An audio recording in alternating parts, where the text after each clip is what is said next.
Hi guys, I'm Halle and I'm part of the Nucleus team. We just released a new batch of health reports for our members and I'm really excited to break mine down with you. So I'm going to start at the heart of my Nucleus homepage. So this is my portal. You can see that all of the diseases that we provide analyses so far are right in here. And I'm just going to go ahead and sort them from genetic risk high to low, which is usually how I like to see mine, so I can see the stuff I should watch out for right at the top. So the first new disease report that I want to start with is chronic pain because I actually found out that I was at a higher risk for this one. That makes sense because it's linked to inflammation. I'm also at a high risk for rheumatoid arthritis, which Nucleus told me, and my mom is also developing arthritis. So I'm not super surprised by this one.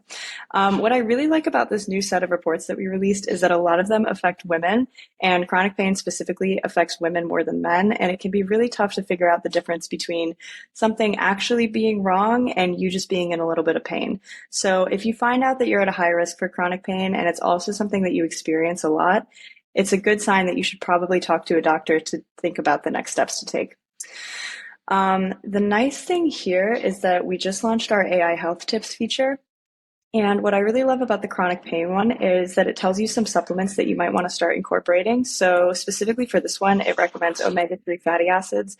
This is one that you'll see in your reports a lot because this particular supplement is good for a lot of different things.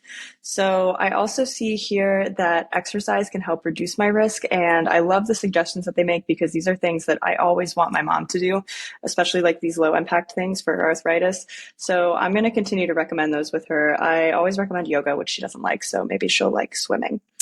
So let's go ahead to my next report that I want to go through with you guys, which is actually the only disease that I'm at a lower genetic risk for, which you can see right here, and that is ovarian cancer. So for ovarian cancer, it actually affects about 1 in 78 women, and early treatment is super important here, but it's actually really hard to start getting that treatment because the disease has a lot of symptoms that overlap with a lot of other diseases, and it's easy for a healthcare provider to overlook it. So for ovarian cancer, you can see that I don't have any rare genetic variants for it. If I did, that would be a huge sign that I want to talk to a doctor as soon as possible and start getting screened. But yeah, this is one that because it's hard to detect, your genome can really make it easy to know if you should talk to a doctor or be on the lookout for it. So I'm at a lower genetic risk, which is great news. So let's go through some of the ones that I'm at an average risk for, which I also found these quite interesting. So these are the ones that I'm most excited about because, again, they're these diseases that are really hard for women to get a diagnosis for sometimes, and they're also really common. So one of the ones that I was most excited about that I actually helped write at Nucleus is the endometriosis report. And so for endometriosis, it actually affects about 1 in 10 women, which is way more common than I thought before I was writing this report.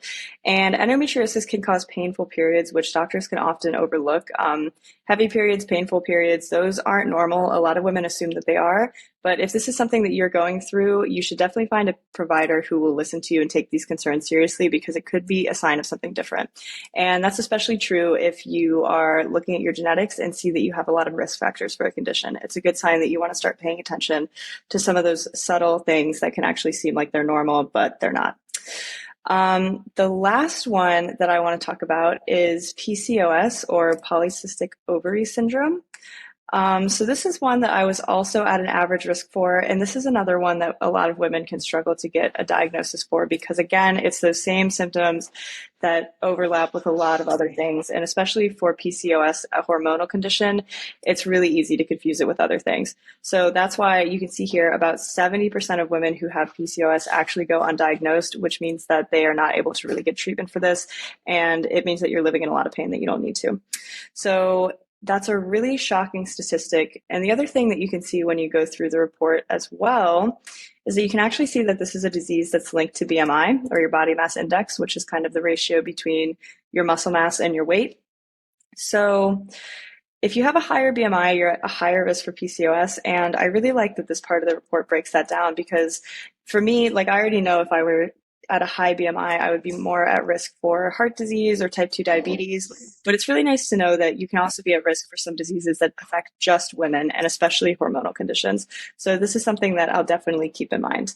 Another thing that I really like about the PCOS report is, again, you can see in our health tips over here, it recommends some supplements that you can take, and I really like the recommendations because I'm also trying to put together a list of supplements that I want to start taking on a daily basis.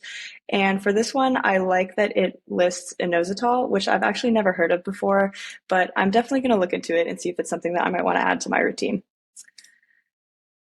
So those are my newest Nucleus reports. I'm really excited for you guys to check them out and let us know what you think. And again, if you have any questions, feel free to get in touch with us. All of our support emails go directly to the team, so you're always talking to a real person who worked on the product, and we're always happy to give you an answer to your question or take your feedback so that we can make it better. So yeah, let us know what you think.